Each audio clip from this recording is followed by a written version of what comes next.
Dr. Anita Hawk here, your chiropractic coach and mentor to help you achieve unbelievable levels of success in your own career. So I had a question come in on the YouTube channel about what are some exercises or stretches that you give your patients to do as part of their care. So here's what we do in our office.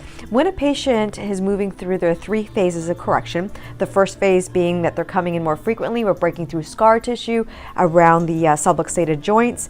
Second phase is when we move them down to a lower frequency of visits, usually it's twice a week, and we teach them these specific stretches to do every time they come in before they lay down. So it's actually kind of a twofold improvement for them. One, we get them to warm up the ligaments, which is obviously, as you know, docs, like the glue that surrounds the joint. So it happens right before the adjustment, which makes the adjustment even more effective.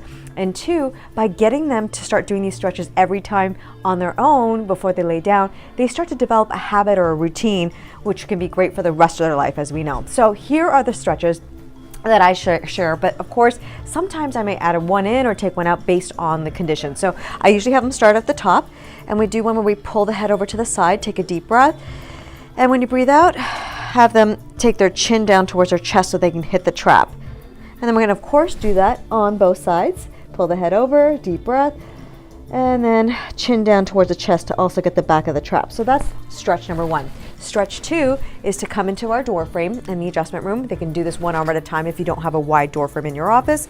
And I like to let them know that they need to make sure that their elbows is a 90-degree angle, not lower. It could be higher, is okay. Standing right in the middle of the door frame, deep breath.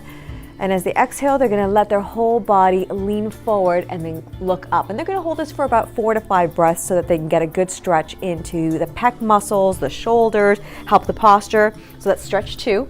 Stretch 3 now is pretty simple, where I have the patient interlace their fingers behind them, just like this. And what they're gonna do is squeeze their shoulder blades together and then raise their arms up behind them as they look up and take a couple of deep breaths.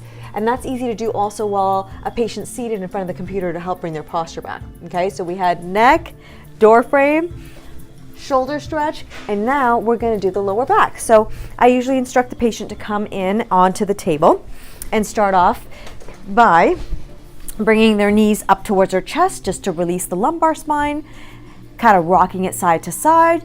And then we have them do a stretch where they bring one knee over, opposite arm is open, and they just pull the knee down, looking over the shoulder, hold it for a few breaths. And of course they're gonna do that on the other side. Then they go face down and the adjustment occurs. So those are some tips, some great stretches, easy to do. It takes a quick few minutes to just teach them once. Then we have some cards that we have in the room so patients can review them if they forget, and we also have handouts too. So make sure you're giving your patients the full type of treatment so that they can get the maximum benefit of chiropractic. I'll be back again soon with another tip. Thanks for bringing your questions in. Dr. Anita Hawk.